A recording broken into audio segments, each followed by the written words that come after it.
총성이 울렸습니다. 중국 단둥시 외곽도로에서 승합차 2대가 급정거했습니다. 검은 벤 세대가 포위했고 위장공안원들이 총을 겨눴습니다.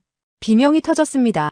2025년 10월 17일 오후 4시 평화롭던 국경도시에서 악몽이 시작되었습니다.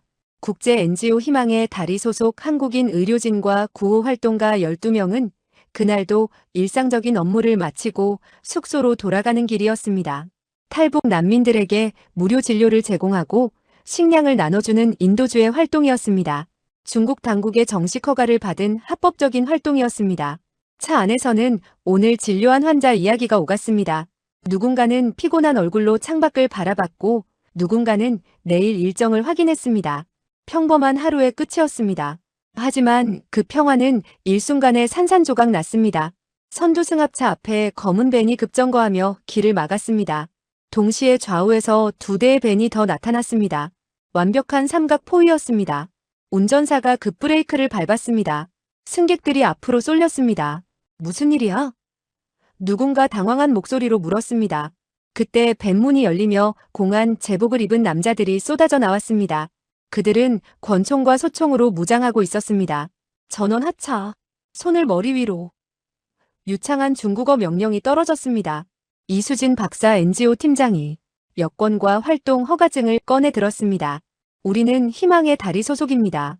중국 정부의 정식 허가를 받았습니다. 무슨 문제입니까? 그녀의 목소리는 떨렸지만 침착함을 유지하려 애썼습니다. 하지만 위장공안의 대답은 차갑고 기계적이었습니다. 불법 활동 혐의입니다. 조사에 협조하십시오. 그는 권총을 겨누며 다가왔습니다.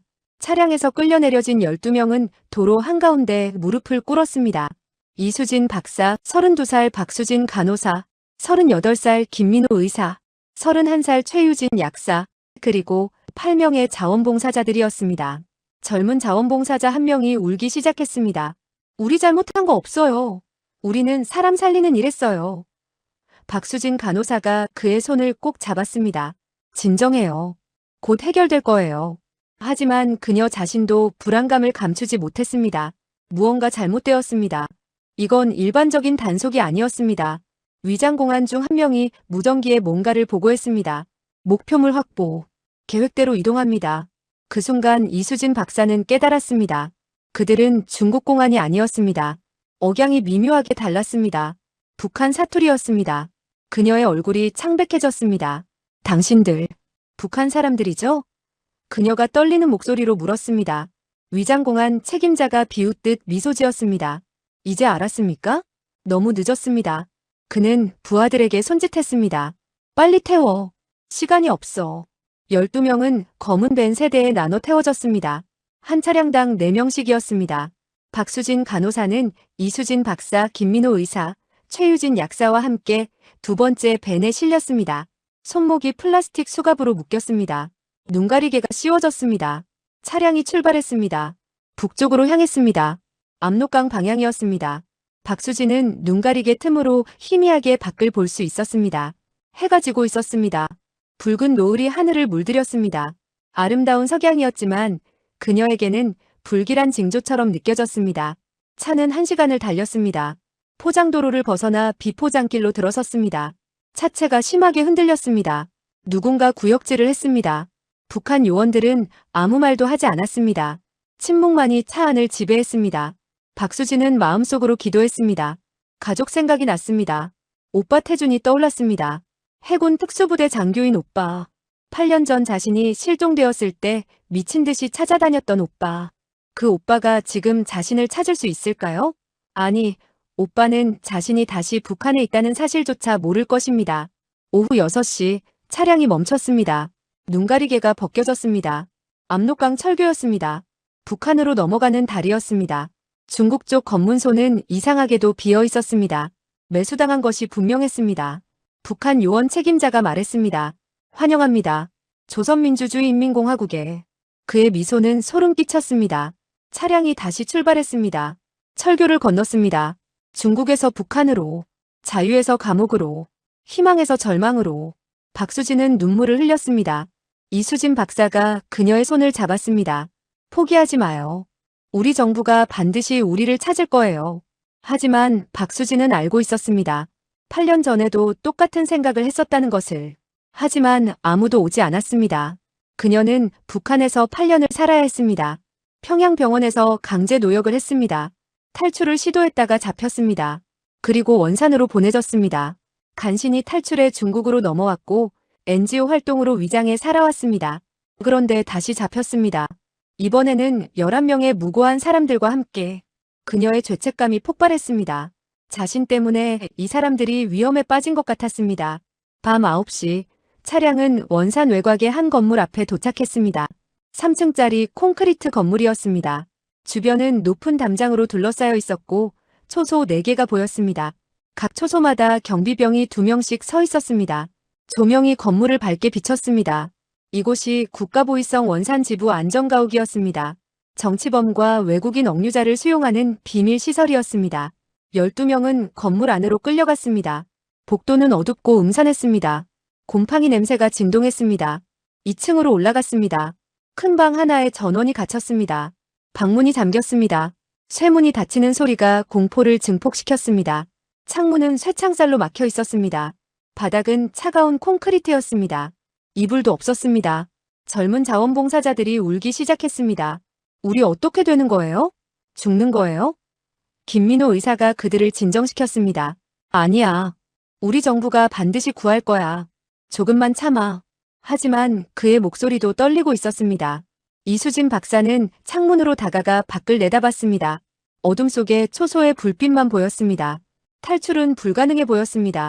서울 청와대 국가안보실에 급보가 들어온 것은 밤 10시였습니다. 중국 단둥 주재 국정원 요원이 긴급 보고를 올렸습니다. 희망의 다리팀 12명, 오후 4시 이후 연락 두절. CCTV 분석 결과 북한 공작원에 의한 납치로 판단됩니다. 현재 북한 영내로 이송된 것으로 추정됩니다. 국가안보실장의 얼굴이 굳었습니다. 또 납치였습니다. 계획적이고 치밀한 납치였습니다. 북한은 한국 NGO 활동을 수개월간 감시해온 것이 분명했습니다. 긴급 NSC 회의가 소집되었습니다. 대통령이 직접 주재했습니다. 하지만 그들은 몰랐습니다. 인질 중 한 명이 8년 전 실종된 한국군 특수부대 장교의 여동생이라는 사실을. 박수진, 32살. 8년 전 중국 여행 중 북한에 납치되어 실종 처리된 여성.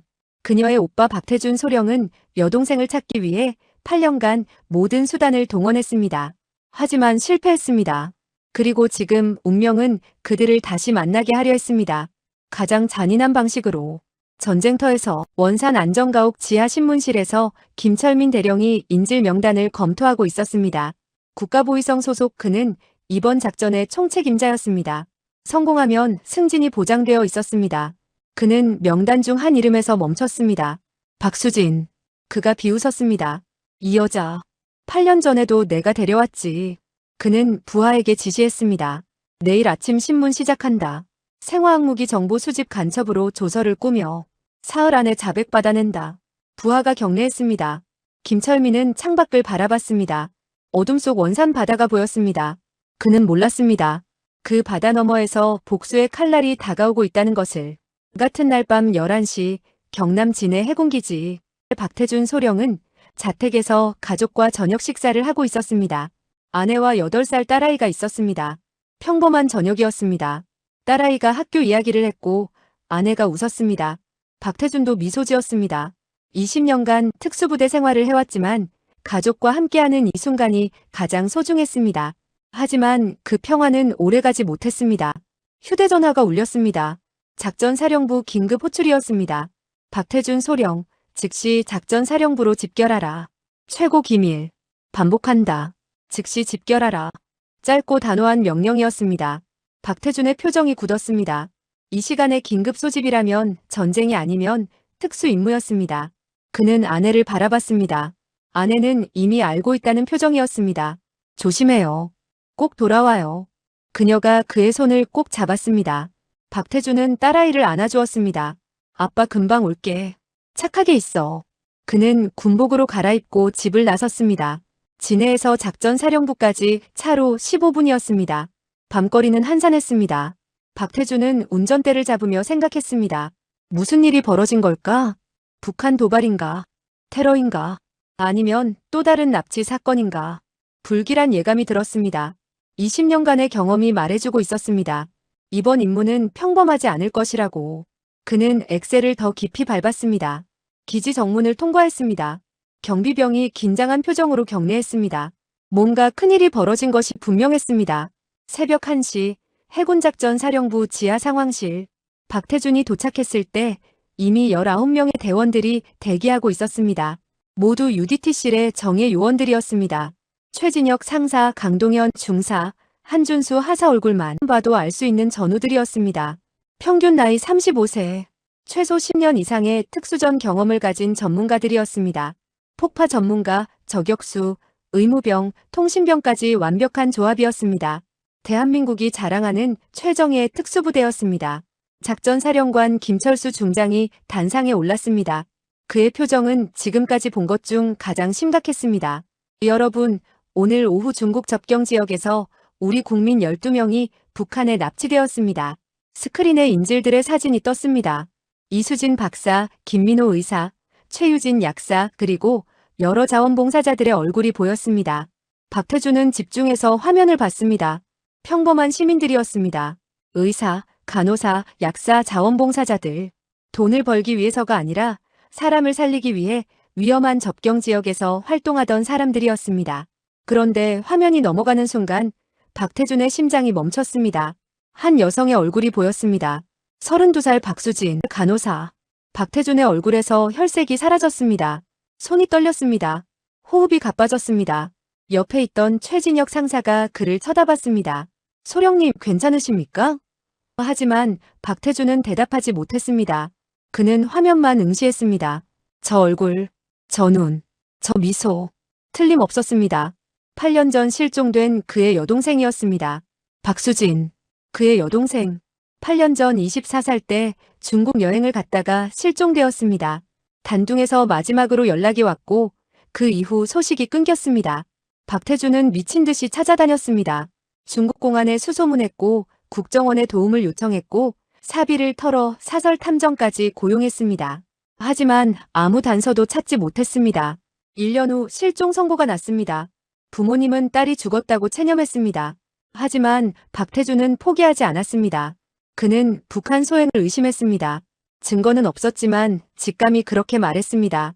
그리고 지금 8년 만에 여동생의 얼굴을 봤습니다. 나이가 들었지만 여전히 알아볼 수 있었습니다. 그녀는 살아있었습니다. 하지만 북한에 잡혔습니다.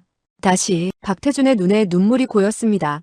20년간 특수부대원으로 살면서 한 번도 울지 않았던 그가 눈물을 흘렸습니다. 최진혁 상사가 그의 어깨를 잡았습니다. 소령님. 박태준은 고개를 저었습니다. 아니야, 괜찮아. 하지만 그의 목소리는 떨리고 있었습니다. 작전사령관이 브리핑을 계속했습니다. 국정원 정보에 따르면 인질들은 현재 원산 남쪽 15km 지점의 국가보위성 안전가옥에 수용되어 있습니다. 위성사진이 떴습니다. 산으로 둘러싸인 골짜기에 3층 콘크리트 건물이 보였습니다. 북한은 내일 정오 대남 선전 매체를 통해 이들을 생화학무기 정보를 수집한 간첩으로 발표할 예정입니다. 간첩죄는 북한에서 사형에 해당합니다. 회의실이 술렁였습니다. 사형. 12명의 무고한 시민을 간첩으로 조작해 죽인다는 것이었습니다. 외교부는 중국 정부를 통해 인질 송환을 요구했습니다. 하지만 북한은 우리 영토에서 체포한 범죄자라며 거부했습니다. 유엔도 국제사회도 북한을 설득하지 못했습니다. 시간이 없습니다. 작전사령관의 목소리가 낮아졌습니다. 대통령께서 최후 수단을 승인하셨습니다. 군사작전입니다.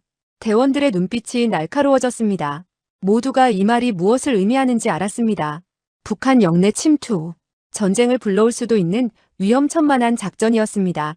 작전명 독수리 리턴, 목표 원산 안전가옥 급습 및 인질 전원 구출, 투입 병력 UDT실 20명, 지원 전력 AH-64 아파치 공격 헬기 4대, UH-60 블랙호크 수송 헬기 4대. 작전 시간 오늘 새벽 4시. 제한 시간 30분. 30분. 그 안에 동해를 건너 원산까지 침투하고 안전가옥을 제압하고 인질을 구출하고 탈출해야 한다는 뜻이었습니다. 정보참모가 상세 브리핑을 시작했습니다. 안전가옥 경비 병력은 국가보위성 소속 약 50명입니다. 건물 외부에 초소 4개, 순찰조 3개 팀. 건물 내부에는 인질 12명과 감시 요원 4명이 있습니다. 가장 큰 문제는 증원부대입니다. 안전가옥에서 5km 거리에 조선인민군 제14보병사단 예하 1개 대대 약 600명이 주둔하고 있습니다. 교전이 시작되면 10분 내에 도착할 것입니다. 우리는 그 전에 임무를 완료하고 철수해야 합니다. 10분. 턱없이 짧은 시간이었습니다. 하지만 그것이 우리에게 주어진 전부였습니다. 박태준 소령이 지상 돌격팀을 지휘합니다. 실패는 허용되지 않습니다. 인질 전원을 살아서 데려와야 합니다. 한 명이라도 남기면 그는 공개 처형될 것입니다. 작전사령관이 박태준을 똑바로 쳐다봤습니다. 박소령, 할 수 있나? 박태준은 자리에서 일어나 경례했습니다. 명령을 받들겠습니다. 반드시 성공하겠습니다. 제 목소리는 침착했지만 손바닥에는 땀이 흥건했습니다. 여동생을 구해야 합니다. 하지만 동시에 11명의 무고한 사람들도 구해야 합니다. 개인 감정을 배제해야 합니다. 하지만 어떻게 배제합니까? 8년을 기다린 여동생인데. 박태준은 이를 악물었습니다. 할 수 있습니다. 해야 합니다. 브리핑이 끝나고 박태준은 작전사령관에게 따로 불려갔습니다. 사령관실에서 둘만의 대화였습니다. 박소령, 자네 동생이 인질 중에 있다는 걸 안다. 박태준이 고개를 끄덕였습니다. 예, 알고 있습니다. 사령관이 심각한 표정으로 말했습니다. 개인 감정이 임무를 방해해선 안 돼. 필요하다면 다른 지휘관으로 교체하겠네. 박태준이 단호하게 답했습니다. 아닙니다. 제가 하겠습니다. 오히려 더 잘할 수 있습니다. 여동생뿐 아니라 12명 전원을 반드시 구출하겠습니다. 사령관이 그의 눈을 오래 쳐다봤습니다. 그리고 고개를 끄덕였습니다. 믿겠네. 가서 준비하게. 새벽 3시 진해 해군기지 활주로 UH-60 블랙호크 4대가 로터를 돌리며 대기하고 있었습니다. 검은 도색의 특수작전용 기체였습니다. 엔진 소음 억제 장치가 달려있어 일반 헬기보다 훨씬 조용했습니다. 그 옆에는 AH-64 아파치 공격 헬기 4대가 무장을 완료하고 있었습니다. 30mm 체인건, 하이드라 70 로켓, 헬파이어 대전차 미사일로 무장한 하늘의 사신이었습니다. 박태준 소령과 대원 20명은 장비를 점검하며 탑승을 준비했습니다. K1A 기관단총 20정, K5권총 예비무기, 야간 투시경, 연령상 카메라, C4 폭약, 섬광탄 30개, 최루탄 20개, 로프, 의료키트까지 각자 장비 무게만 35kg이 넘었습니다. 하지만 누구도 불평하지 않았습니다. 이것이 그들의 일이었습니다. 최진혁 상사가 박태준에게 다가왔습니다. 소령님, 준비 완료했습니다. 언제든 출발 가능합니다. 박태준이 고개를 끄덕였습니다. 좋아. 전원 탑승. 20명이 4대의 헬기에 나눠 탔습니다. 각 헬기당 5명씩이었습니다. 박태준은 1번기에 탑승했습니다. 최진혁 상사, 강동현 중사, 그리고 2명의 대원이 함께였습니다. 헬기 조종사가 뒤를 돌아봤습니다. 소령님, 이륙 준비 완료했습니다. 예상 비행시간 45분. 원상까지 초저공으로 갑니다. 박태준이 고개를 끄덕였습니다. 출발하십시오. 엔진 소리가 높아졌습니다. 로터가 회전 속도를 높였습니다. 서서히 기체가 떠올랐습니다. 진해의 야경이 멀어졌습니다. 헬기 4대가 일렬로 동해를 향해 날아갔습니다. 어둠 속으로 사라졌습니다. 북쪽으로, 적의 심장부로, 12명의 동포를 구하러. 새벽 3시 20분 헬기들은 동해 상공을 고도 50m로 비행했습니다. 바다 위를 스치듯 날았습니다. 이 고도에서는 북한 해안 레이더에 포착될 확률이 낮았습니다. 파도가 헬기 바로 아래에서 일렁였습니다. 조금만 실수하면 추락할 수 있는 위험한 비행이었습니다. 박태준은 창밖을 내다봤습니다. 칠흑 같은 바다였습니다. 하늘과 바다의 경계가 보이지 않았습니다. 오직 어둠만이 존재했습니다. 그는 여동생 수진을 생각했습니다. 8년 동안 어떻게 살았을까? 얼마나 고통스러웠을까? 그의 가슴이 조였습니다. 그때 무전기에서 긴급교신이 들렸습니다. 국정원 작전 지원팀이었습니다. 독수리 1, 독수리 1. 긴급정보 업데이트합니다. 박태준이 무전기를 잡았습니다. 독수리 1 들어라. 국정원 요원의 목소리가 떨렸습니다. 인질 중 박수진 간호사에 대한 추가 정보입니다. 그녀는 8년 전 북한에 납치된 실종자로 확인되었습니다. 이번이 재납치입니다. 박태준의 손이 무전기를 꽉 쥐었습니다. 재납치라니. 무슨 말입니까? 국정원 요원이 계속했습니다. 그녀는 8년간 북한 평양병원에서 강제 노역을 했습니다. 작년에 탈출해 중국으로 넘어왔고 NGO로 위장해 생활했습니다. 북한은 그녀를 다시 추적해 이번에 납치한 것으로 보입니다. 헬기 안이 조용해졌습니다. 최진혁 상사가 박태준을 쳐다봤습니다. 박태준의 얼굴에는 분노와 죄책감이 교차했습니다. 여동생이 8년간 북한에서 노예처럼 살았다는 것입니다. 그리고 자신은 그 사실조차 몰랐습니다. 간신히 탈출했는데 다시 잡혔습니다. 박태준의 눈에서 눈물이 흘렀습니다. 하지만 그는 목소리를 가다듬었습니다. 알겠습니다. 정보 감사합니다. 작전 계속 진행합니다. 그는 무전기를 내려놓았습니다. 최진혁 상사가 조용히 말했습니다. 소령님, 반드시 구출합니다. 우리 모두 함께합니다. 하지만 상황은 더욱 악화되었습니다. 국정원이 다시 교신을 보냈습니다. 독수리 1 추가 경보입니다. 안전가옥 경비 병력이 예상보다 많습니다. 최소 150명으로 추정됩니다. 반복합니다. 150명입니다. 박태준의 얼굴이 굳었습니다. 150명. 예상의 3배였습니다. 20명으로 150명을 상대해야 했습니다.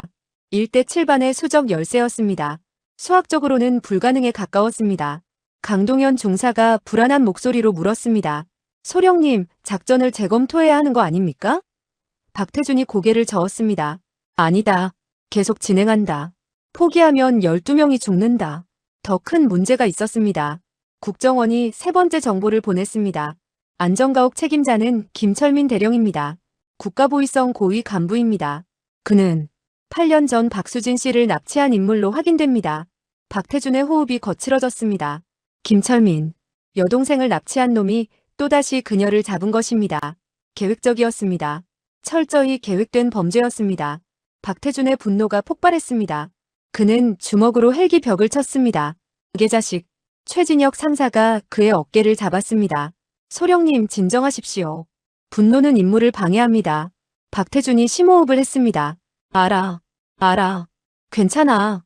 새벽 3시 50분 헬기들이 원산 상공에 도착했습니다. 목표 지점 2km 전방이었습니다. 조종사가 보고했습니다. 소령님, 안전가옥 시야 확보했습니다. 착륙 지점은 목표 500m 남쪽 계곡입니다. 1분 후 하강합니다. 박태준은 대원들을 봤습니다. 준비됐나? 모두가 고개를 끄덕였습니다. 최진혁 상사가 헬기 문을 열었습니다. 차가운 밤 공기가 밀려 들어왔습니다. 아래로 어두운 산악 지형이 보였습니다. 그 어딘가에 여동생 수진이 있었습니다. 그리고 11명의 무고한 사람들도 있었습니다. 헬기가 고도를 낮췄습니다. 30m, 20m, 10m. 바닥이 가까워졌습니다. 착륙 5초 전. 조종사가 외쳤습니다. 박태준은 기관 단총을 확인했습니다. 안전장치를 해제했습니다. 이제부터는 전쟁이었습니다. 생사가 갈리는 싸움이었습니다. 하지만 그에게는 선택의 여지가 없었습니다. 여동생을 구해야 했습니다. 11명의 무고한 시민들도 구해야 했습니다. 실패는 용납되지 않았습니다. 헬기 바퀴가 지면에 닿았습니다. 하기. 박태준이 명령했습니다. 20명이 일제히 헬기에서 뛰어내렸습니다. 5초 만에 전원하게 했습니다. 즉시 주변으로 흩어져 경계 태세를 잡았습니다. 박태준은 야간 투시경을 작동시켰습니다. 녹색 화면 너머로 주변 지형이 보였습니다. 울창한 숲, 가파른 경사, 그리고 북쪽으로 500m 거리에 보이는 건물 하나. 안전가옥이었습니다. 목표물이었습니다. 그곳에 여동생이 있었습니다. 최진혁 상사가 그의 옆으로 왔습니다. 소령님, 주변 수색 완료했습니다. 적 발견 안 됐습니다. 박태준이 고개를 끄덕였습니다. 좋아. 작전 개시한다. 그는 대원들에게 지시했습니다. 1조는 나를 따라 정면 돌격. 2조는 최 상사가 이끌고 후방 차단. 3조는 강 중사가 건물 좌측 경계. 4조는 한 하사가 우측 경계. 작전 개시는 정확히 4시. 지금부터 7분 후다. 각 조는 지정 위치로 이동해. 대원들이 조용히 움직이기 시작했습니다. 어둠 속에 유령처럼 소리 없이 빠르게 이동했습니다. 20년간 훈련한 움직임이었습니다. 박태준도 1조 5명과 함께 전진했습니다. 500m를 이동하는데 5분이 걸렸습니다. 한 발 한 발 조심스럽게 나뭇가지를 밟지 않도록, 낙엽 소리가 나지 않도록 호흡마저 죽이며 움직였습니다. 드디어 안전가옥이 눈앞에 나타났습니다. 3층 콘크리트 건물. 주변에 3m 높이의 담장, 초소 4개가 보였습니다. 각 초소마다 경비병 2명씩 순찰조가 건물 주변을 돌고 있었습니다. 하지만 예상보다 훨씬 많은 병력이 보였습니다. 건물 주변에만 최소 50명, 건물 안에는 100명이 더 있을 것입니다. 총 150명, 20명으로 150명을 상대해야 했습니다. 박태준은 이를 악물었습니다. 불가능해 보였습니다. 하지만 해야 했습니다. 새벽 4시 정각, 박태준이 무전기를 들었습니다. 전조에 알린다. 1분 후 작전 개시한다. 섬광탄 먼저, 그 다음 돌입. 목표는 3층 인질 구출. 적저항 시 무력 사용 허가. 단, 인질 안전 최우선. 이해했나? 4개 조에서 확인 신호가 왔습니다. 박태준은 시계를 봤습니다. 50초, 40초, 30초. 그는 건물 3층을 쳐다봤습니다. 저 어딘가에 수진이 있었습니다. 8년 만에 만나게 됩니다. 하지만 전쟁터에서 가장 위험한 순간에 20초, 10초. 박태준은 심호흡을 했습니다. 5, 4, 3, 2, 1. 작전 개시. 섬광탄 10개가 일제히 담장 너머로 날아갔습니다. 3초 후 폭발했습니다. 눈부신 섬광과 천둥 같은 폭음이 밤을 찢었습니다. 전쟁이 시작되었습니다. 섬광탄이 폭발하자 북한군 경비병들이 비명을 질렀습니다. 눈이 멀고 귀가 먹은 상태였습니다. 돌격. 박태준이 소리쳤습니다. 1조 5명이 담장을 넘었습니다. 로프를 던져 올라갔습니다. 불과 5초 만에 전원이 안으로 들어갔습니다. 초소의 경비병들이 총을 들려고 했습니다. 하지만 우리가 더 빨랐습니다. K1A 기관단총이 불을 뿜었습니다. 소음기가 달려있어 총성은 작았습니다. 퍽, 퍽, 퍽. 경비병들이 쓰러졌습니다. 저항할 틈도 주지 않았습니다. 건물 정문으로 달려갔습니다. 문은 잠겨 있었습니다. 폭파 전문가인 서재민 하사가 C4 소량을 문 경첩에 붙였습니다. 폭발 3초 전. 우리는 벽에 붙었습니다. 폭발이 일어났습니다. 문이 날아갔습니다. 진입. 박태준이 선두로 건물 안으로 뛰어들었습니다. 1층 복도였습니다. 북한군 경비병 5명이 놀라서 총을 들었습니다. 하지만 이미 늦었습니다. 박태준의 총탄이 그들을 쓰러뜨렸습니다. 짧은 점사, 3발씩 연속으로. 정확했습니다. 1층이 순식간에 제압되었습니다. 2층으로 계단을 올라갔습니다. 2층 복도에 감시 요원 3명이 있었습니다. 그들도 즉시 무력화되었습니다. 3층. 인질은 3층이다. 박태준이 외쳤습니다. 하지만 3층 계단 입구에 기관총 진지가 있었습니다. PKM 기관총이었습니다. 분당 700발을 쏘는 구소련제 기관총이었습니다. 총알이 빗발처럼 쏟아졌습니다. 계단이 갈렸습니다. 박태준과 대원들이 급히 벽 뒤로 숨었습니다. 기관총이다. 우회로를 찾아. 강동현 중사가 소리쳤습니다. 하지만 3층으로 올라가는 계단은 이곳뿐이었습니다. 박태준은 생각했습니다. 시간이 없었습니다. 이미 작전 시작 5분 경과. 25분밖에 남지 않았습니다. 기관총을 제압하지 못하면 인질을 구출할 수 없었습니다. 그는 결단을 내렸습니다. 수류탄. 서재민 하사가 수류탄을 건넸습니다. 박태준이 안전핀을 뽑았습니다. 계단 쪽으로 던졌습니다. 폭발이 일어났습니다. 기관총 소리가 잠시 멈췄습니다. 지금이다. 박태준이 계단으로 돌진했습니다. 대원 둘이 그를 따랐습니다. 기관총이 다시 발사되었습니다. 하지만 박태준은 멈추지 않았습니다. 그는 구르며 전진했습니다. 총알이 그의 머리 위를 스쳤습니다. 3m 거리까지 접근했습니다. 기관총 사수가 보였습니다. 박태준이 총을 쐈습니다. 사수가 쓰러졌습니다. 부사수가 총을 들었습니다. 박태준이 다시 쐈습니다. 부사수도 쓰러졌습니다. 기관총이 침묵했습니다. 3층 계단 확보. 올라와. 대원들이 계단을 올라왔습니다. 박태준은 3층 복도로 진입했습니다. 복도 끝에 큰 방문이 보였습니다. 철문이었습니다. 자물쇠가 걸려 있었습니다. 저기다.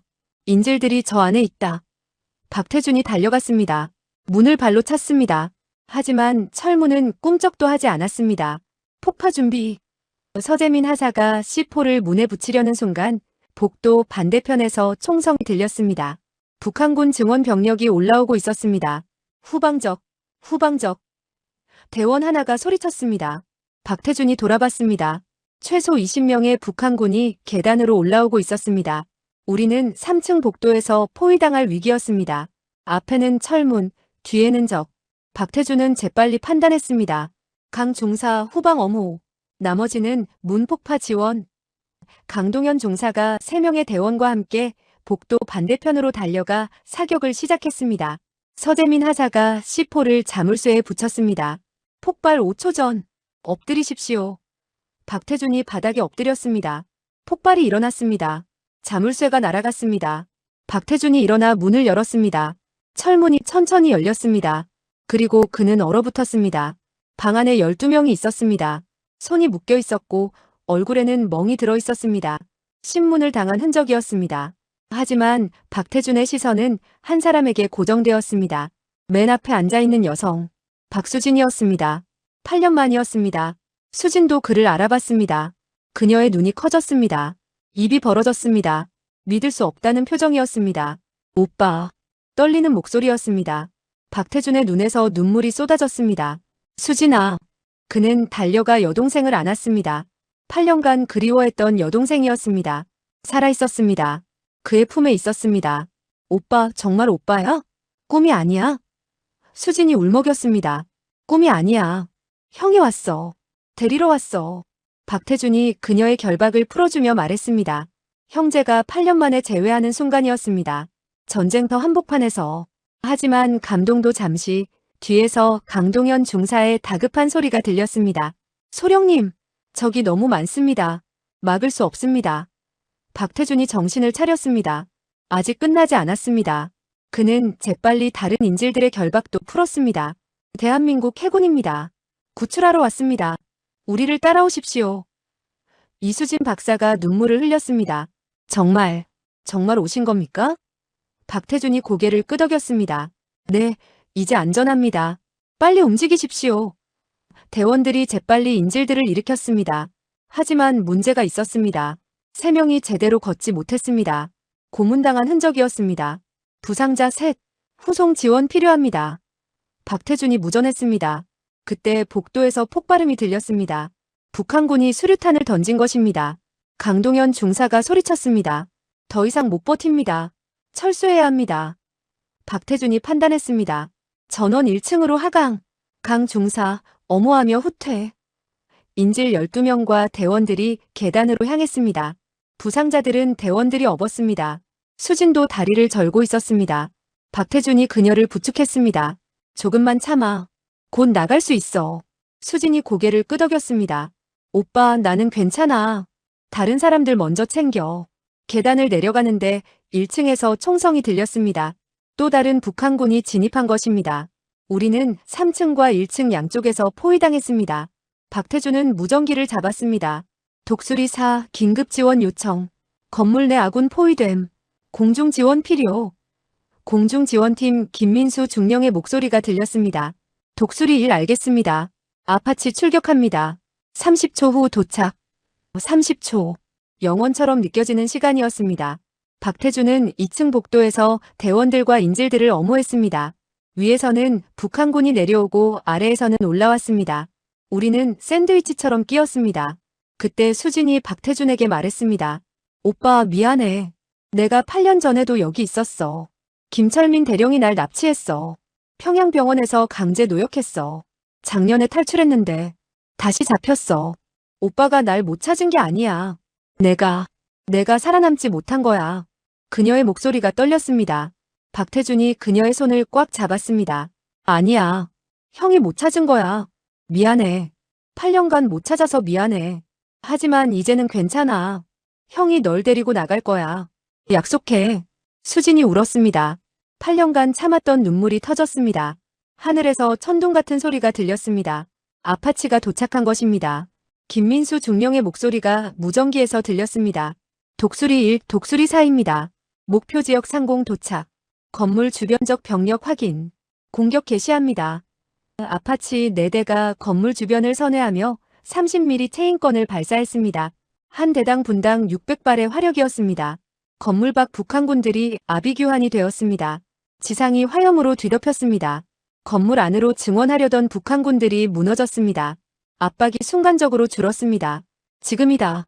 1층으로 돌파. 박태준이 명령했습니다. 우리는 계단을 내려갔습니다. 인질들을 보호하며 1층 복도로 진입했습니다. 북한군 몇 명이 저항했지만 우리의 화력에 제압되었습니다. 건물 후방 비상구가 보였습니다. 저쪽이다. 비상구로. 우리는 비상구를 향해 달렸습니다. 문을 열었습니다. 그 밖에는 최진혁 상사의 2조가 탈출 경로를 확보하고 있었습니다. 소령님, 이쪽입니다. 우리는 건물을 빠져나왔습니다. 신선한 공기가 폐를 채웠습니다. 하지만 아직 안전하지 않았습니다. 헬기까지 500m를 가야 했습니다. 건물에서 빠져나온 순간 확성기 소리가 울렸습니다. 김철민 대령의 목소리였습니다. 박태준 소령, 들리는가? 내 여동생은 내가 8년 전에 데려왔다. 평양에서 8년간 내 부하들이 잘 돌봐줬지. 이제 너도 여기 남겠는가? 조롱하는 목소리였습니다. 박태준의 손이 떨렸습니다. 분노가 치밀었습니다. 수진이 그의 팔을 잡았습니다. 오빠 신경 쓰지 마. 빨리 가자. 최진혁 상사가 박태준의 어깨를 잡았습니다. 소령님, 정신 차리십시오. 지금은 탈출이 먼저입니다. 박태준이 고개를 끄덕였습니다. 알아. 가자. 전원 남쪽으로 이동. 우리는 숲속으로 뛰어들었습니다. 하지만 뒤에서 추격 소리가 들렸습니다. 북한군이 따라오고 있었습니다. 우리는 숲속으로 뛰어들었습니다. 어둠이 우리를 삼켰습니다. 야간 투시경을 통해 보이는 세상은 녹색이었습니다. 나무들이 빽빽했고 지형은 험했습니다. 하지만 멈출 수 없었습니다. 헬기 대기 지점까지 500m. 그 거리를 인질 12명과 함께 가야 했습니다. 부상자 셋을 대원들이 업고 갔습니다. 박태준은 여동생 수진을 부축했습니다.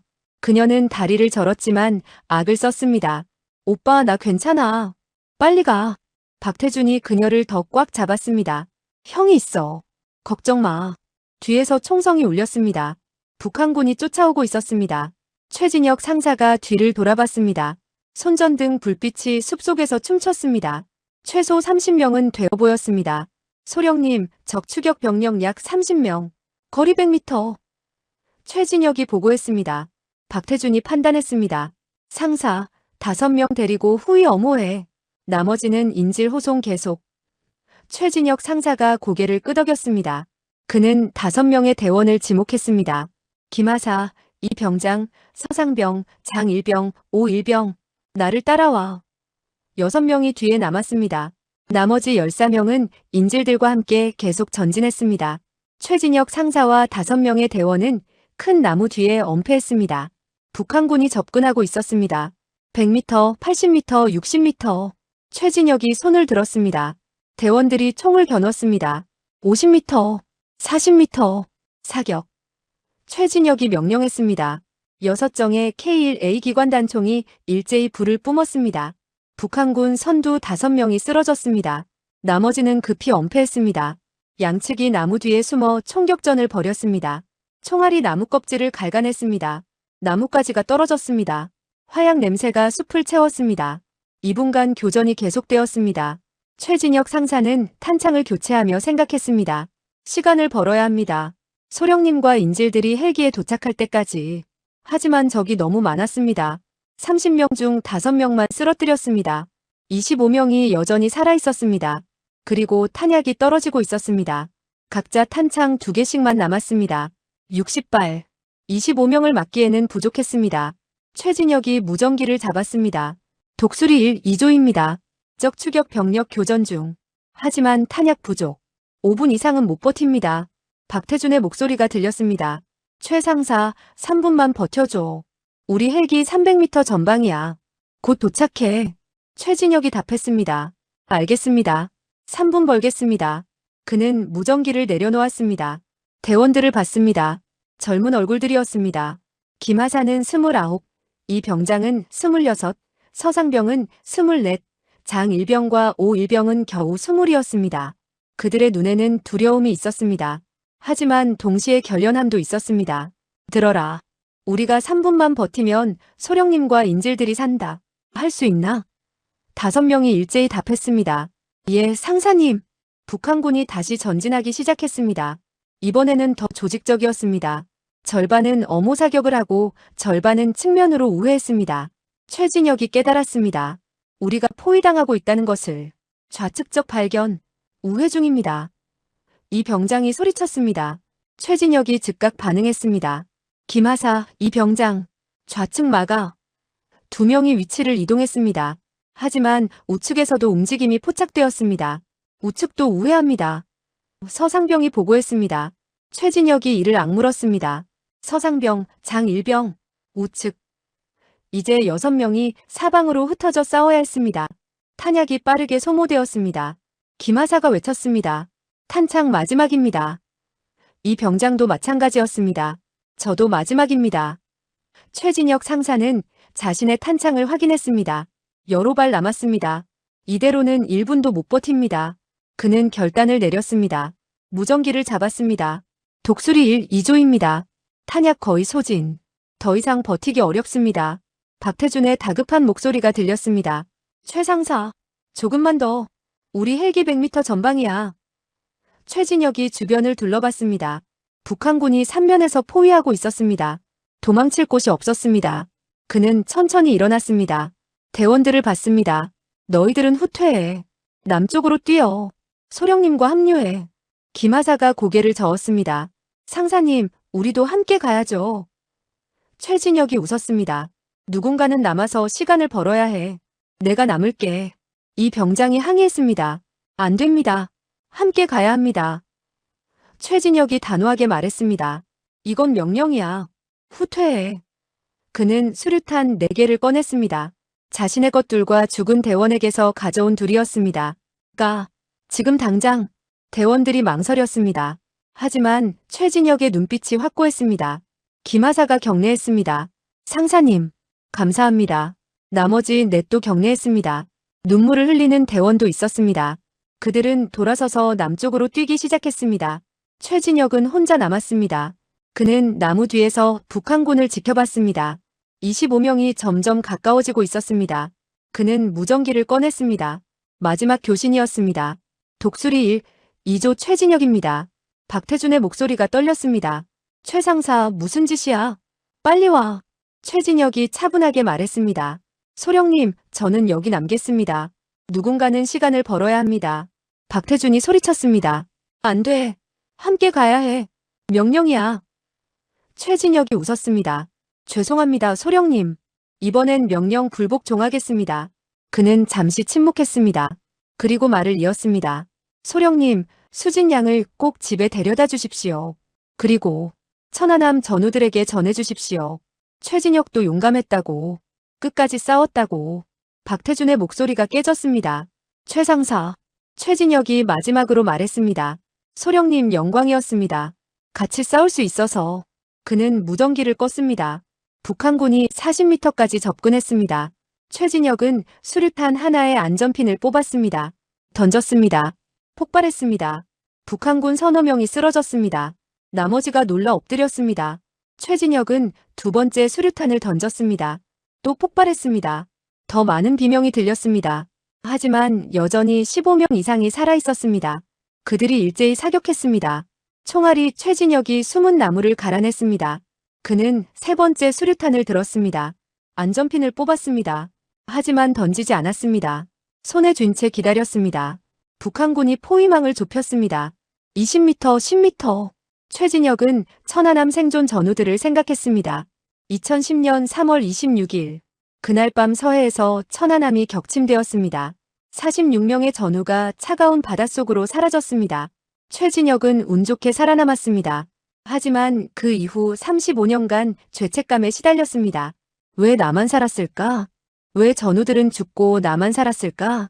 오늘 그는 답을 찾았습니다. 이 순간을 위해 살아남은 것입니다. 다른 사람들을 살리기 위해. 북한군이 5m까지 왔습니다. 최진혁이 나무 뒤에서 뛰쳐나왔습니다. 그는 수류탄을 높이 들었습니다. 대한민국 만세.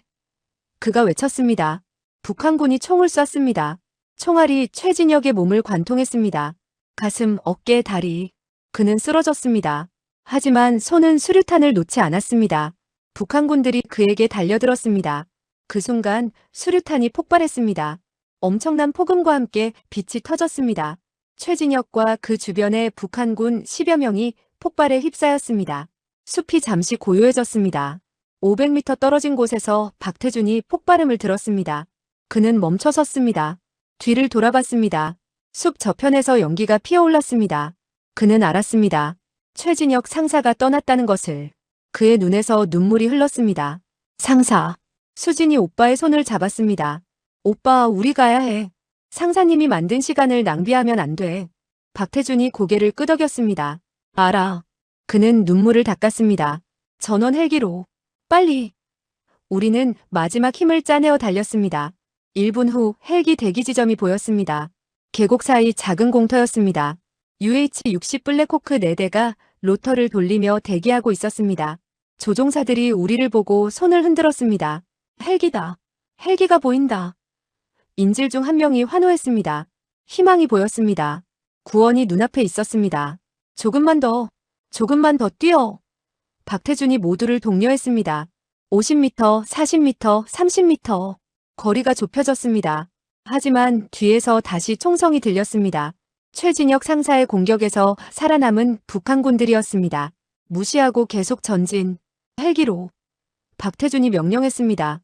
우리는 멈추지 않고 달렸습니다. 총알이 주변에 떨어졌습니다. 하지만 달리면서 쏘는 총이라 명중률이 낮았습니다. 20m, 10m. 헬기가 코앞이었습니다. 탑승, 탑승. 조종사들이 소리쳤습니다. 대원들이 먼저 헬기에 올라 인질들을 끌어올렸습니다. 1명, 2명, 3명.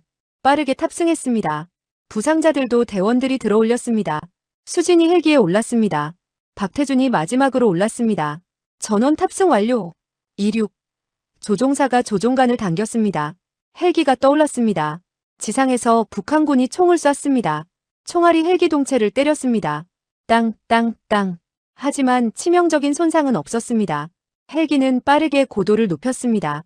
10m, 20m, 50m. 원산 상공을 벗어났습니다. 박태준은 창밖을 내다봤습니다. 숲 저편에서 여전히 연기가 피어올랐습니다. 최진혁 상사가 마지막으로 싸운 곳이었습니다. 박태준은 격려했습니다. 상사님 고맙습니다. 영원히 기억하겠습니다. 수진도 함께 고개를 숙였습니다. 헬기는 동해를 향해 날아갔습니다. 자유를 향해. 헬기는 동해 상공을 빠르게 날았습니다. 고도 100m를 유지하며 남쪽으로 향했습니다. 북한 영공을 벗어나야 했습니다. 박태준은 헬기 바닥에 주저앉았습니다. 온몸에 힘이 빠졌습니다. 긴장이 풀리며 피로가 몰려왔습니다. 그는 최진혁 상사를 생각했습니다. 15년간 함께 싸운 전우였습니다. 천안함 생존자였고 북한에 대한 깊은 원한을 품고 있었지만 민간인 보호를 최우선으로 여긴 군인이었습니다. 그가 떠났습니다. 자신을 희생해 12명을 살렸습니다. 박태준의 눈에서 눈물이 멈추지 않았습니다. 수진이 오빠 옆으로 왔습니다. 그녀도 울고 있었습니다. 오빠, 최 상사님은 나 때문에 돌아가신 거야. 박태준이 고개를 저었습니다. 아니야. 상사님은 자신의 선택을 한 거야. 우리를 살리기 위해서. 너 때문이 아니야. 수진이 오빠의 손을 잡았습니다. 8년이야. 8년 동안 나는 북한에 있었어. 평양병원에서 강제로 일했어. 매일매일이 지옥이었어. 탈출하려고 했지만 번번이 실패했어. 작년에 겨우 성공했는데 다시 잡혔어. 그녀의 목소리가 떨렸습니다. 오빠, 나는 죽고 싶었어. 매일 죽고 싶었어. 박태준이 여동생을 꽉 안았습니다. 미안해. 형이 못 찾아서 미안해. 형이 무능해서 미안해. 수진이 고개를 저었습니다. 아니야. 오빠 잘못 아니야.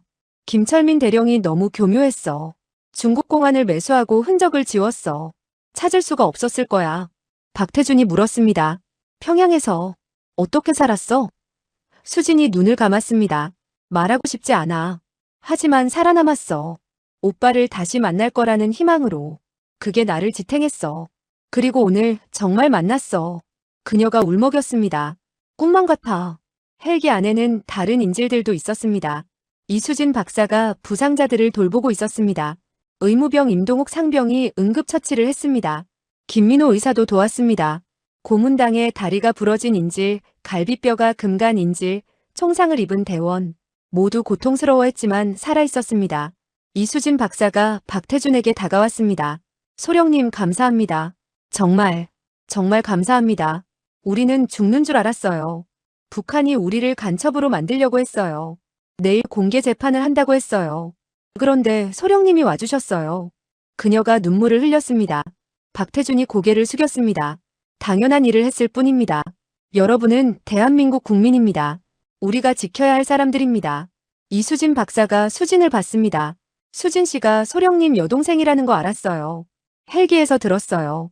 8년간 북한에 있었다는 것도 정말 믿기지 않아요.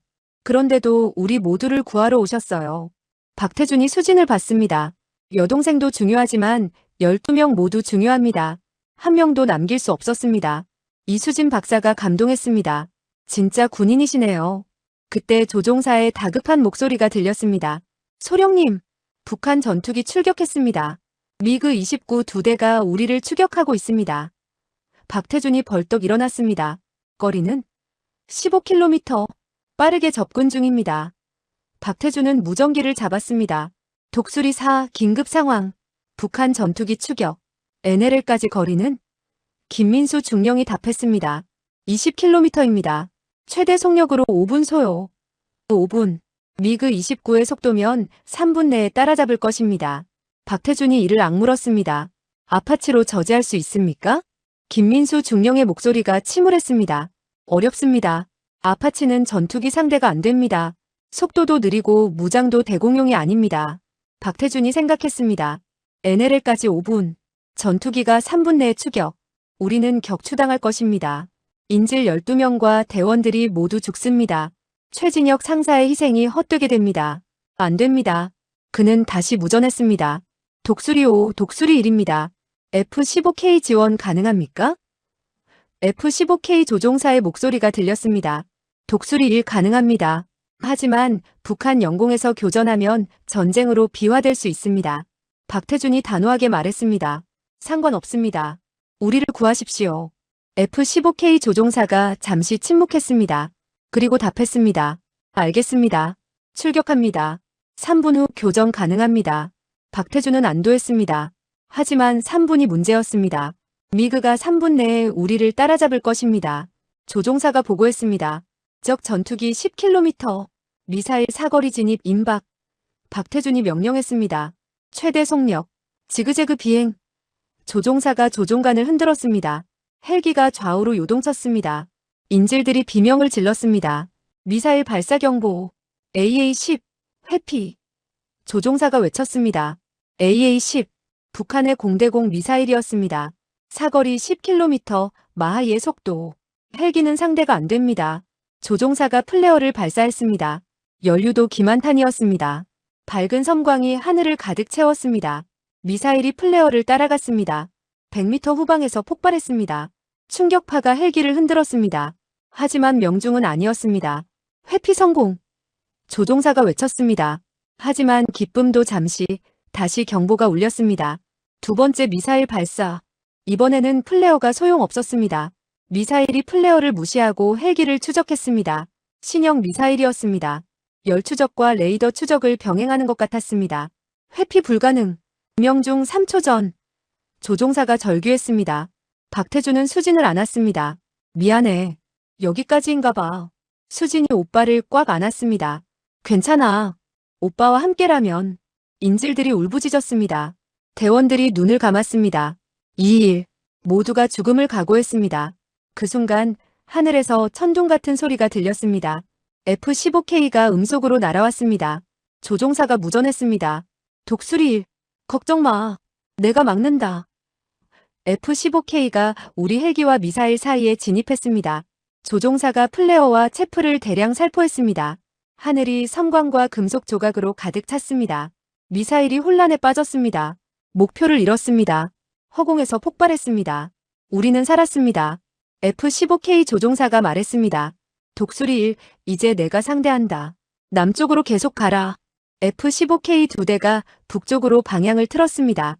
미그 29 두 대를 향해 날아갔습니다. 공중전이 시작되었습니다. AM9 사이드와인더 미사일이 발사되었습니다. 미그 한 대가 격추되었습니다. 화염에 휩싸여 바다로 추락했습니다. 나머지 미그가 도주했습니다. F-15K가 추격했습니다. 하지만 북한 영공 경계에서 멈췄습니다. 더 이상 쫓으면 전쟁이었습니다. F-15K 조종사가 무전했습니다. 독수리 1 적기 격퇴했다. 안전하다. 박태준이 답했습니다. 감사합니다. 목숨 구해주셨습니다. 헬기는 계속 남쪽으로 날았습니다. 북한 해안선이 멀어졌습니다. NLL이 가까워졌습니다. 조종사가 보고했습니다. NLL 통과. 우리 영해 진입. 환호성이 터졌습니다. 인질들이 울며 웃었습니다. 대원들이 서로를 껴안았습니다. 우리는 살았습니다. 탈출에 성공했습니다. 박태준은 수진을 안았습니다. 다 끝났어. 이제 집에 가는 거야. 수진이 울었습니다. 정말, 정말이야? 꿈이 아니야? 박태준이 웃었습니다. 꿈이 아니야.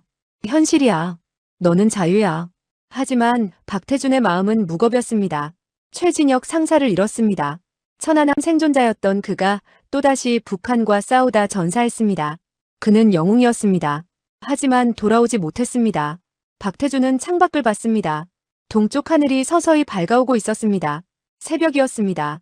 붉은 노을이 수평선을 물들였습니다. 아름다운 일출이었습니다. 박태준은 생각했습니다. 최진혁 상사가 만든 새벽이라고. 그의 희생으로 우리가 이 아름다운 일출을 볼 수 있다고. 상사님 감사합니다. 영원히 기억하겠습니다. 그가 중얼거렸습니다. 수진이 물었습니다. 오빠 이제 어떻게 돼? 박태준이 답했습니다. 집에 가는 거야. 엄마 아빠가 기다리고 계셔. 8년간 너를 기다렸어. 이제 가족이 다시 만나는 거야. 수진이 눈물을 흘렸습니다. 엄마, 아빠, 보고 싶어. 박태준이 그녀의 손을 꽉 잡았습니다. 곧 만날 수 있어. 조금만 참아. 이수진 박사가 다가왔습니다. 소령님, 우리는 어떻게 보답해야 할까요? 목숨을 구해주셨는데. 박태준이 고개를 저었습니다. 보답은 필요 없습니다. 그냥 행복하게 사십시오. 그게 우리가 바라는 전부입니다. 헬기는 동해를 건넜습니다. 남한 해안선이 보이기 시작했습니다. 속초, 강릉, 동해의 불빛이 보였습니다. 환한 불빛이었습니다. 북한의 어두운 해안과는 대조적이었습니다. 자유의 땅이었습니다. 평화의 땅이었습니다. 조종사가 보고했습니다. 강릉 공군기지 10분 전방. 착륙 준비합니다. 박태준이 대원들을 봤습니다. 14명이었습니다. 출발할 때는 20명이었습니다. 최진혁 상사를 비롯해 6명을 잃었습니다. 아닙니다. 5명은 최진혁 상사가 보낸 대원들이었습니다. 그들은 살아 돌아왔습니다. 하지만 상사는 돌아오지 못했습니다. 새벽 5시 30분. 헬기는 강릉 공군기지에 착륙했습니다. 구급차와 의료진이 대기하고 있었습니다. 작전사령관도 직접 나와 있었습니다. 인질들이 먼저 내렸습니다. 의료진이 부상자들을 들것에 실었습니다. 박태준은 수진을 부축해 내렸습니다. 땅에 발을 디딘 순간 수진의 다리가 풀렸습니다. 박태준이 그녀를 안았습니다. 괜찮아? 수진이 울었습니다. 믿을 수가 없어. 정말 한국이야. 정말 집에 왔어. 박태준도 울었습니다. 그래. 집에 왔어. 이제 안전해. 작전사령관이 다가왔습니다. 그는 박태준에게 격려했습니다. 박소령 잘했다. 정말 잘했어. 박태준이 격려를 받으며 말했습니다. 최진혁 상사를 잃었습니다. 그와 함께 돌아오지 못한 5명의 대원도. 작전사령관의 얼굴이 어두워졌습니다. 알고 있네. 그들은 영웅일세. 대한민국이 기억할 것이네. 박태준이 고개를 숙였습니다. 상사님은 천안함 전우들에게 자랑하고 싶다고 했습니다. 자신도 용감했다고. 작전사령관이 그의 어깨를 두드렸습니다. 그럴 것이네. 반드시 그럴 것이네. 기지 입구에서 소란이 들렸습니다. 박태준이 돌아봤습니다. 한 노부부가 달려오고 있었습니다. 어머니와 아버지였습니다. 국방부가 긴급 연락한 것 같았습니다. 어머니가 수진을 보고 주저앉았습니다. 수진아, 우리 수진이. 아버지도 울었습니다. 살아있구나. 살아있었구나. 수진이 부모님께 달려갔습니다. 8년 만에 재회였습니다. 세 사람이 껴안고 울었습니다. 박태준도 다가갔습니다. 어머니가 그를 안았습니다. 태준아, 고마워. 동생 찾아줘서 고마워. 박태준이 울었습니다. 늦어서 죄송합니다. 8년이나 걸렸습니다. 아버지가 그의 등을 두드렸습니다. 아니다. 넌 최선을 다했어. 넌 진짜 아들이야. 가족이 다시 만났습니다. 아침 햇살 아래서. 작전 성공 6시간 후인 오전 11시 청와대에서 긴급 브리핑이 열렸습니다. 대통령이 직접 국민께 상황을 설명하는 자리였습니다. 전국의 방송사 카메라가 브리핑룸을 가득 채웠습니다. 외신 기자들도 다수 참석했습니다. CNN, BBC, 로이터, AFP, NHK. 전 세계가 주목하고 있었습니다. 대통령이 단상에 올랐습니다. 표정은 단호했지만 동시에 안도감이 역력했습니다. 국민 여러분, 오늘 새벽 대한민국 군 특수부대가 불가능해 보이는 임무를 완수했습니다. 북한에 납치되었던 우리 국민 12명을 전원 무사히 구출했습니다. 브리핑룸이 술렁였습니다. 기자들이 일제히 카메라 셔터를 눌렀습니다. 대통령이 계속 말했습니다. 지난 사흘간 정부는 외교적 해결을 위해 모든 노력을 기울였습니다. 하지만 북한은 우리 국민을 생화학무기 정보를 수집한 간첩으로 조작하려 했습니다. 인도주의 활동을 하던 선량한 의료진과 구호 활동가들을 범죄자로 만들려 했습니다. 우리는 이를 용납할 수 없었습니다. 대통령의 목소리가 높아졌습니다. 오늘 새벽 4시 해군 특수전전단 UDTC 20명이 원산 지역에 침투했습니다. 적진 한복판에서 30분간의 작전을 수행했고 인질 전원을 구출했습니다. 대통령이 잠시 말을 멈췄습니다. 그의 표정이 숙연해졌습니다. 하지만 이 작전에는 큰 희생이 있었습니다. 최진혁 상사를 포함한 6명의 대원이 작전 중 전사했습니다. 그들은 인질을 구하기 위해 자신을 희생했습니다. 대한민국은 그들을 영원히 기억할 것입니다. 브리핑룸이 조용해졌습니다. 일부 기자들의 눈에 눈물이 맺혔습니다. 대통령이 말을 이었습니다. 이 작전은 매우 위험했습니다. 하지만 우리 특수부대는 완벽하게 임무를 수행했습니다. 이것이 대한민국의 실력입니다. 우리는 우리 국민을 지킬 능력이 있습니다. 질의응답 시간이 시작되었습니다. CNN 기자가 먼저 손을 들었습니다. 대통령님, 이 작전은 북한 영토를 침범한 것 아닙니까? 국제법 위반 논란이 있을 수 있는데요. 대통령이 단호하게 답했습니다. 국제법은 자국민 보호를 위한 정당한 군사행동을 인정합니다. 북한이 먼저 우리 국민을 불법 납치했습니다. 우리는 외교적 해결을 시도했지만 북한이 거부했습니다. 마지막 수단으로 군사작전을 선택했을 뿐입니다. 이것은 자위권 행사입니다. 명확한 논리였습니다. 국제법상으로도 방어할 수 있는 입장이었습니다. 브리핑이 끝나자 전 세계 언론이 일제히 보도를 시작했습니다. CNN은 속보 자막을 띄웠습니다. 한국 대담한 북한 침투 작전으로 인질 12명 구출. 앵커가 흥분된 목소리로 말했습니다. 이것은 한국판 엔테베 작전입니다. 1976년 이스라엘이 우간다 엔테베 공항에서 인질을 구출한 전설적인 작전에 비견됩니다. 한국 특수부대가 적진 깊숙이 침투해 인질을 구출하고 무사히 귀환했습니다. 이것은 군사작전의 교과서적 사례가 될 것입니다. CNN은 군사 전문가를 초청해 분석 방송을 진행했습니다. 전직 미 해군 특수부대 네이비실 출신 분석가가 출연했습니다. 이 작전의 성공률을 사전에 평가했다면 20%도 안 됐을 겁니다. 적진 한복판, 야간 침투, 인질 12명 구출, 그리고 적 증원 부대와 교전하면서 무사 귀환. 이 모든 것을 30분 만에 해냈습니다. 놀라운 작전 수행 능력입니다. 진행자가 물었습니다. 미군도 같은 작전을 수행할 수 있습니까? 분석가가 고개를 끄덕였습니다. 물론입니다. 하지만 한국군이 보여준 것은 그들이 이제 미군의 도움 없이도 독자적으로 이런 작전을 수행할 수 있다는 점입니다. 한국은 더 이상 보호받는 나라가 아닙니다. 스스로를 지킬 수 있는 강국입니다. 영국 BBC는 한국 특수부대 극적인 구출 성공이라는 제목으로 보도했습니다. 군사 전문 기자가 리포트했습니다. 한국의 UDT실은 미국 네이비실과 유사한 훈련을 받습니다. 하지만 그들은 독자적인 전술과 장비를 개발해왔습니다. 이번 작전은 그들의 능력을 세계에 증명한 순간입니다. 특히 인상적인 것은 인질 전원을 구출했다는 점입니다. 이것은 완벽한 작전 계획과 실행을 의미합니다. BBC는 구출된 인질들의 인터뷰도 방송했습니다. 이수진 박사가 병원 침대에서 카메라를 향해 말했습니다. 우리는 죽는 줄 알았습니다. 북한이 우리를 간첩으로 만들려고 했습니다. 하지만 대한민국이 우리를 포기하지 않았습니다. 특수부대가 와서 우리를 구했습니다. 이것은 기적입니다. 프랑스 르몽드는 일면 톱 기사로 실었습니다. 한국의 대담한 북한 번개 작전. 기사는 작전을 상세히 분석했습니다. 한국군은 F-15K 전투기, AH-64 아파치 헬기, UH-60 블랙호크 헬기를 완벽하게 조율했습니다. 공중과 지상의 협동작전이 교과서적으로 이루어졌습니다. 특히 정밀 타격으로 민간인 피해를 최소화하면서도 목표를 달성한 것은 높이 평가할 만합니다. 독일 슈피겔도 비슷한 논조였습니다. 한국 군사력 과시. 기사는 한국군의 발전상을 조명했습니다. 불과 30년 전만 해도 한국은 미군에 전적으로 의존했습니다. 하지만 이제는 세계 수준의 특수작전 능력을 갖췄습니다. 작전 사흘 후 미국 워싱턴 DC 펜타곤에서 특별한 행사가 열렸습니다. 미국 국방부 주최 특수전 우수 사례 발표회였습니다. 나토 회원국 및 주요 동맹국 특수부대 지휘관 100여 명이 참석했습니다.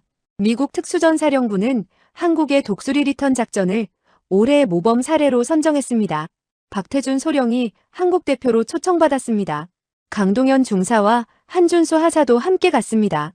펜타곤 대회의실에 들어서자 각국 특수부대 지휘관들이 일어나 박수를 보냈습니다. 미국 네이비실 사령관이 박태준을 안아주며 말했습니다. 소령, 자네는 우리 모두의 영웅이야. 발표가 시작되었습니다.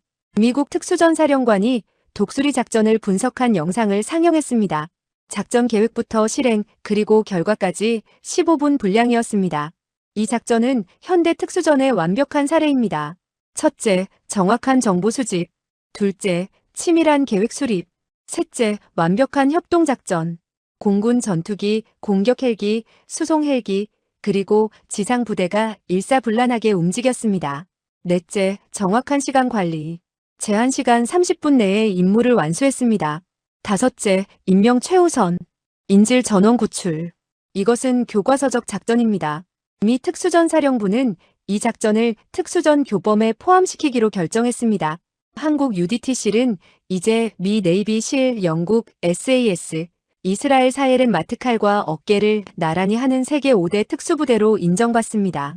영상이 끝나자 박수가 터져나왔습니다. 박태준의 차례가 왔습니다. 그는 단상에 올라 마이크를 잡았습니다. 여러분, 저는 대한민국 해군 특수전전단 UDT실 소속 박태준 소령입니다. 오늘 이 자리에 설 수 있어서 영광입니다. 그는 작전 과정을 상세히 설명했습니다. 계획 단계에서 고민했던 점들, 현장에서 마주한 예상치 못한 상황들, 그리고 그것을 극복한 방법들. 가장 어려웠던 순간은 북한군 증원부대가 예상보다 빨리 도착했을 때였습니다. 우리는 150명의 적과 교전하면서 인질 12명을 보호해야 했습니다. 하지만 우리는 포기하지 않았습니다. 질의응답 시간이었습니다. 영국 SAS 대령이 손을 들었습니다. 소령, 가장 중요한 성공 요인이 무엇이라고 생각하십니까? 박태준이 명확하게 답했습니다. 훈련입니다. 우리는 10년 이상 이런 상황을 대비해 훈련해왔습니다. 야간 침투, 인질 구출, 근접 전투, 공중 협동. 모든 것이 훈련의 결과입니다. 실전은 훈련처럼 흘러갑니다. 프랑스 해군 특전대 사령관이 물었습니다. 작전 중 가장 두려웠던 순간은 언제였습니까? 박태준이 잠시 생각했습니다. 여동생이 인질 중에 있다는 것을 알았을 때였습니다. 개인 감정과 임무 사이에서 갈등했습니다. 하지만 저는 전문가입니다. 12명 모두를 구출하는 것이 제 임무였습니다. 발표가 끝난 후 많은 지휘관들이 악수를 청했습니다. 이스라엘 특수부대 사령관이 말했습니다. 우리도 엔테베 작전을 자랑스러워합니다. 하지만 당신들 작전은 그것보다 어려웠습니다. 존경합니다. 호주 SAS 대령도 찬사를 보냈습니다. 한국 특수부대를 과소평가했습니다.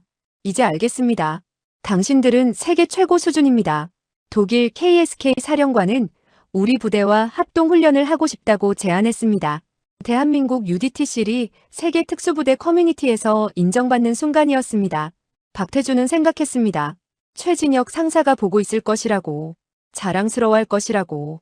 펜타곤 행사가 끝나고 박태준은 홀로 복도를 걸었습니다. 창밖으로 워싱턴 DC의 야경이 보였습니다.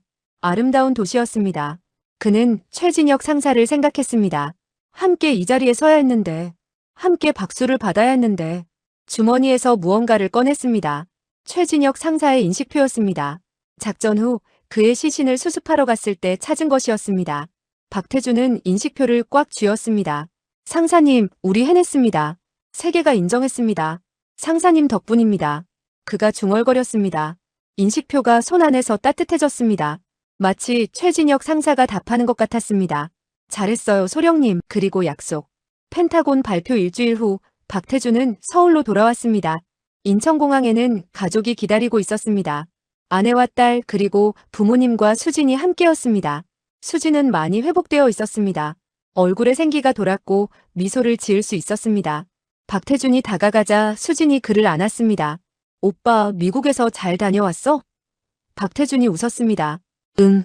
세계가 우리를 인정했어. 최진혁 상사도 자랑스러워할 거야. 수진이 고개를 끄덕였습니다. 상사님, 나도 꼭 찾아뵐 거야. 감사하다고 말하고 싶어. 이틀 후 대전 국립현충원에서 최진혁 상사의 안장식이 열렸습니다. 하늘은 맑았지만 바람이 차가웠습니다. 11월의 끝자락이었습니다.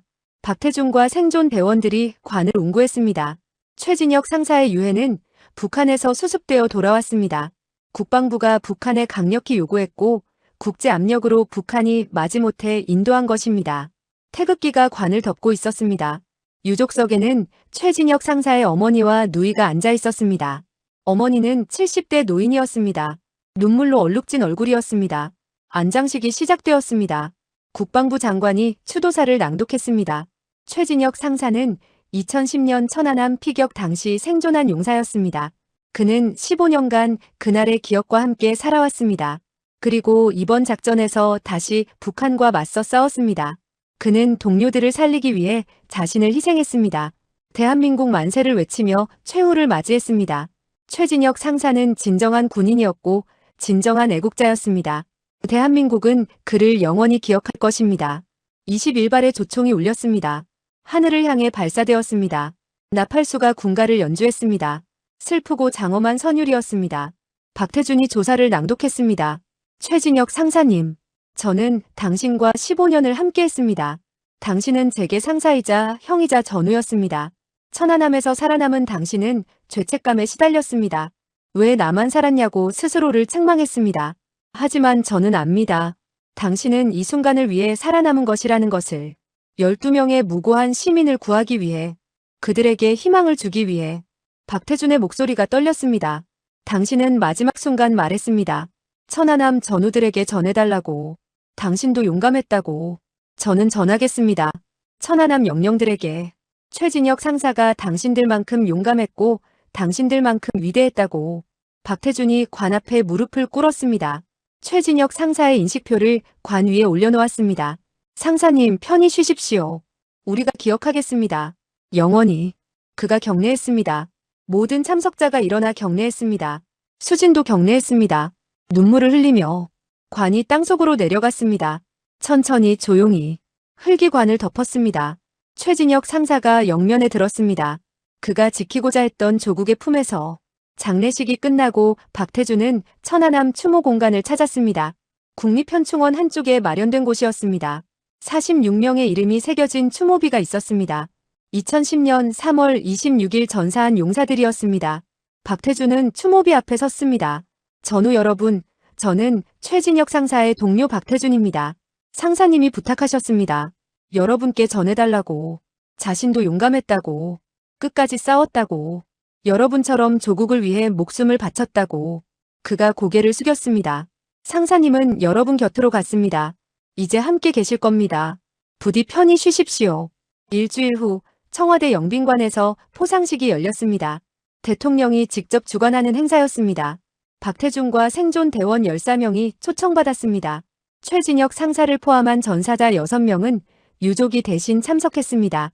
구출된 인질 12명도 병원에서 나와 참석했습니다. 대통령이 단상에 올랐습니다. 오늘 이 자리는 대한민국의 진짜 영웅들을 기리는 자리입니다.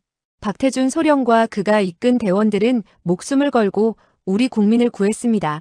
특히 최진혁 상사를 비롯한 6명의 전사자는 자신을 희생해 동료와 인지를 살렸습니다.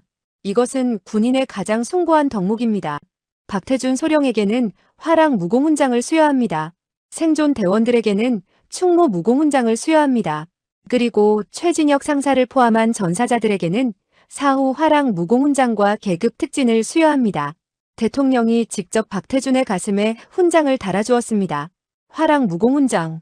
군인으로서 받을 수 있는 최고의 영예였습니다. 소령, 자네가 자랑스럽네. 대한민국이 자네를 자랑스러워하네. 대통령이 박태준의 손을 꽉 잡았습니다. 박태준이 경례했습니다. 영광입니다. 하지만 진짜 영웅은 돌아오지 못한 전우들입니다. 대통령이 고개를 끄덕였습니다. 알고 있네. 우리 모두 알고 있네. 포상식이 끝나고 이수진 박사가 박태준에게 다가왔습니다. 인질 12명이 함께였습니다. 소령님, 저희가 작은 것을 준비했습니다. 그녀가 액자 하나를 건넸습니다. 액자 안에는 사진이 있었습니다. 헬기 안에서 찍은 사진이었습니다. 인질 12명과 생존 대원 14명이 함께 찍은 것입니다. 모두의 얼굴에 안도와 기쁨이 가득했습니다. 그 옆에는 최진혁 상사의 사진이 따로 붙어 있었습니다. 이 사진을 보실 때마다 생각해주세요. 소령님과 대원들이 12개의 인생을 구했다는 것을, 그리고 최 상사님이 모두를 살렸다는 것을. 박태준이 액자를 받으며 눈물을 흘렸습니다. 감사합니다. 평생 간직하겠습니다. 한 달 후 박태준은 진해 해군기지 훈련장에 서 있었습니다. 앞에는 20명의 신입대원들이 도열해 있었습니다. 모두 20대 초반의 젊은이들이었습니다. 그들의 눈빛은 열정으로 타올랐습니다. 박태준은 그들 앞에 섰습니다. 여러분 환영합니다. 여러분은 대한민국 특수부대가 되기 위해 이곳에 왔습니다. 쉽지 않을 것입니다. 하지만 기억하십시오. 여러분은 국민을 지키는 최후의 보루입니다. 여러분이 실패하면 국민이 위험해집니다. 여러분이 성공하면 국민이 안전합니다.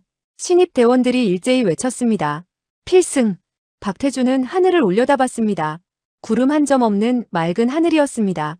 그 하늘 어딘가에 최진혁 상사가 있을 것 같았습니다. 미소 지으며 지켜보고 있을 것 같았습니다. 상사님, 보고 계십니까? 후배들이 왔습니다. 당신처럼 용감한 군인이 될 후배들입니다.